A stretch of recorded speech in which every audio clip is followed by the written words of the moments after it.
কর্মজীবী মানুষের শৃঙ্খল ছাড়া হারাবার কিছু নেই।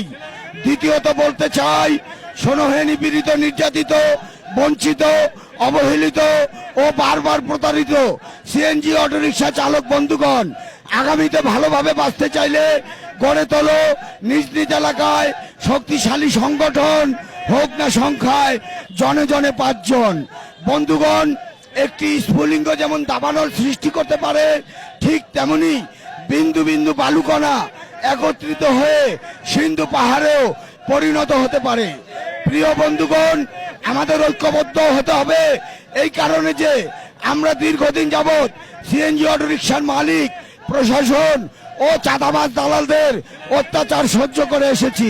চেয়ারম্যান মহোদয়ের দৃষ্টি আকর্ষণ করে বলছি, মেট্রো গাড়ি রেজিস্ট্রেশন বাদ করেন, জেলার গাড়ি এবং বাহিরের থেকে আরো গাড়ি এনে আমরা 600 টাকায় জমায় চালাবো এবং যাত্রী সেবা নিশ্চিত করব।